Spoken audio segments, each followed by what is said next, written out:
बढ़ियो आनंद मोद सबके महाप्रेम सुरंग रंगी, और न कछु सुहाय तिनको जुगल सेवा सुख पगी, निस देव से जानत ना ही सजनी। यहाँ तो तिथि तारीख के बाद वहां निस देव, रात हो गया कि दिन हो गया पता ही नहीं। प्रिया प्रीतम निस देव से जानत ना ही सजनी, एक रस भींगी रहे। बड़ा दुर्लभ भगवत कृपा से, जैसे बहुत बड़ी हमें निधि मिल जाए।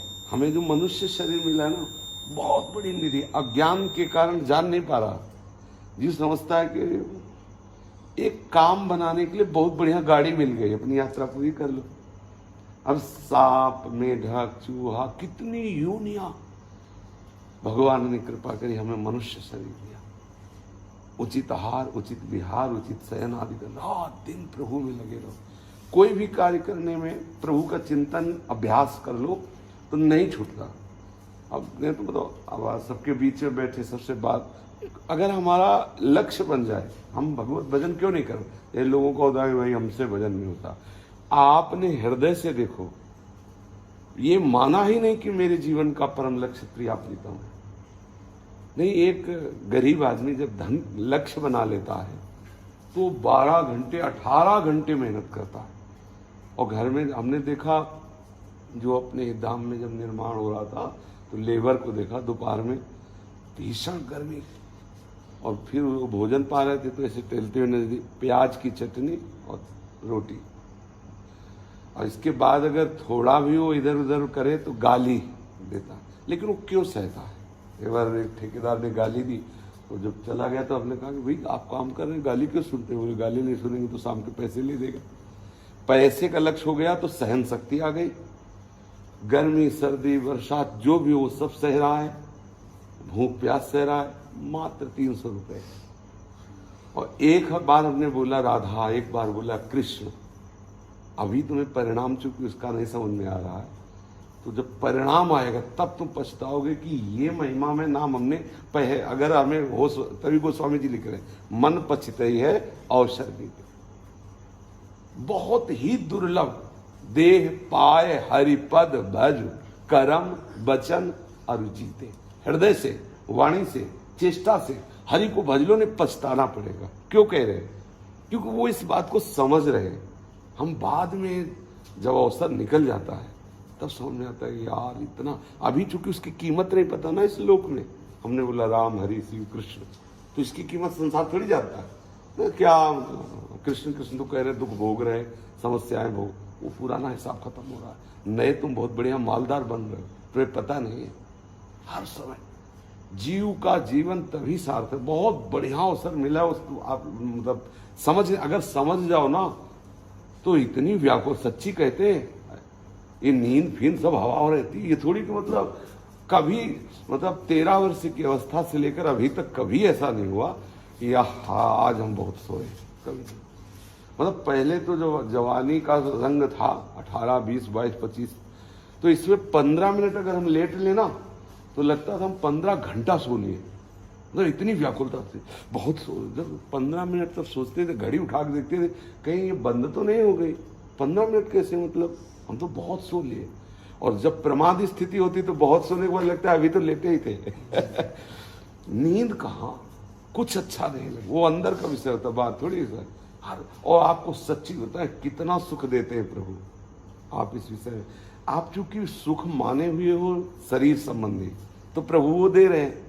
और जिस दिन, अब जैसे लॉकडाउन है, कमरा बंद है, हर ऋतु है, हर ऋतु बैठे, अब दृश्य खत्म कमरे का, अब बसंत ऋतु छाई, आनंद की उमगन हो रही है। अब वो बैठे बैठे रो रहा है, वो आनंद में डूब रहा है। अब एक आदमी है जिसके सामने कमरा है, एक आदमी वही जिसके सामने दिव्य, तो ये कैसे आया? कृपा से हमें मनुष्य शरीर में गुरुदेव की कृपा से भजन। अब भजन करके जो चाहो, बड़ा आश्चर्य है, मतलब कोई समझ नहीं रहा, जो चाहो। अच्छा, भजन का क्या है, एक इसका रखा गया है सिस्टम कि आप जब अभी भजन शुरू करोगे तो आपके सामने प्रलोभन और विपत्तियां, दो चीजें डाल दी जाएंगी कि भजन ना होने पावे। ये गेम है, गुरु वो गाइड करने वाला है जो इस गेम से तुम्हें निकाल सकता है। बिल्कुल सहज निकलना, और गुरु नहीं है तो इतनी भूल भुलैया है, इतने मनोरंजन है कि तुम निकलना ही ले चाहोगे, खुद ले निकलना चाहो। हम फसला इसमें मिले भगवान ना मिले, इतना बढ़िया मौज मस्ती कट रही तो भगवान की बात। लेकिन गुरु का सावधान, गेम में फंस जाओगे। केवल यही गेट है जिससे तुम निकल सकते हो। मनुष्य शरीर, यही एक शरीर, यही एक द्वार है 84 लाख योनियों में जिससे आप निकल सकते हो, अन्यथा अन्य किसी योनि में नहीं। अब इस द्वार में आके मनोरंजन में लग रहे, अरे भाग निकल, इस गेम से निकल। अच्छा, यहाँ के जो मित्र और शरीर संबंधी ये टिकाऊ नहीं है। अच्छा, किसका भरोसा करें? मतलब सब असमर्थ है। आप मान लो बच्चा आपका आश्रय लेगा कि मेरे पापा, अब आप में क्या समर्थ है? कभी भी मर सकते हो, कभी भी शरीर तुम्हारा नष्ट हो सकता है, कभी भी बुद्धि तुम्हारी फेल हो सकती है, तुम अपने हाथ से अपने बच्चे को मार दोगे। मतलब कोई भरोसा, तो किसका भरोसा करें? एक बात। अच्छा, जहां अनंत सहचर्या, प्रिया प्रीतम, दिव्य आनंद बरस रहा है, न मरना है, न रोग है, न कोरोना है, न कोई वहां क्यों नहीं पहुंचना चाहते? हम यही समझ, पर ये ऐसा चिपकाऊ माया है कि हम जहां हैं उसी स्थिति में हम राजी हैं। ये भगवान का खेल है। जैसे एक बार भगवान व्यास देव जी, महाभारत में कथा थी, श्री कृष्ण द्वैपायन भगवान व्यास देव जी, देखा कि रास्ते में एक कीड़ा को देखा जो नाली से निकला हुआ, उनको बहुत दुख हुआ, कितना कष्टमय जीवन इसका। तो उस कीड़े से कहा, भगवान व्यास देव जी तो सर्वज्ञ है, अब उसी की भाषा में कहा, देख तू कितना कष्ट भोग रहा है, तू इतनी रफ्तार से क्यों चल रहा है? वो कहा कि तुम्हें सुनाई नहीं दे रही, ये घर घर करती हुई बैलगाड़ी आ रही और मैं इस पे दब जाऊंगा, मर जाऊंगा।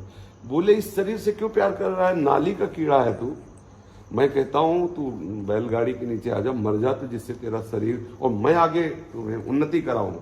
उसने कहा तुम्हें जितना व्यास शरीर प्रिय है ना, उतना ही हमें कीड़े का शरीर प्रिय है, हम मरना। तब उन्होंने उसको मरवाया हुआ, मतलब उसको ज्ञान दिया उसको। अब वो जब जन्म हुआ तो फिर गाय का फिर मरवाया, फिर वो जाकर के शूद्र बना, फिर क्षत्रिय, फिर वैश्य, ऐसे मतलब फिर ब्राह्मण, फिर, और जहां जहां गया वहीं वहीं आसक्त होता रहा। भगवान व्यास देव जी वहीं पहुंचते रहे, वो कहते हैं सावधान। जब चक्रवर्ती सम्राट बना हुआ था तो कहा सावधान। तो उनका हमने क्या बिगाड़ा? बोले नाली के कीड़ाओं में पता है तुम्हें ज्ञान नहीं। दिखाया दृश्य और कहा देखो मैं, चल भाग, भजन में लग, भजन में। तो अपने जैसे मनुष्य शरीर पा गए तो ऐसे थोड़ी पाए, बहुत कृपा, बहुत भोगते हुए आए हैं। अब अपने को पता नहीं ना इसका, इसलिए चूको मत। बहुत बड़ी कीमत है हरि नाम की। गुरु रूपी जौहरी ही उसको जानता है। रात दिन मन लगे ना, मन नहीं लगेगा, मन लग जाए तो जीवन मुक्त हो जाओगे। जैसे हम बहुत कष्ट सह करके भी धन के लोभ से हम काम करते हैं, ऐसे ही कष्ट सह करके आनंद के लोभ। अभी एक दिन सत्संग पर डाला गया था उपनिषदों से कि मनुष्य आनंद से देव गंधर्वानंद आनंद, उसका वर्णन। और जब ब्रह्मानंद आता है ना सबसे श्रेष्ठ, और उसमें 17 शून्य लगा के एक लगा के 17 शून्य का गुणा करो, उसे परार्ध कहते हैं। इतने गुणा करने पर जो सुख होगा ब्रह्मानंद का, वो प्रेम रस प्रिया प्रीतम के एक बिंदु के बराबर है, एक बिंदु। ऐसे हम श्यामा से ब्रह्मानंद की प्रतिष्ठा श्री कृष्ण है, और श्री कृष्ण के हृदय का संपूर्ण प्रेम हमारी लाडली जी है। और ऐसे प्रेम धाम वृंदावन विपिन में बिलस रहे।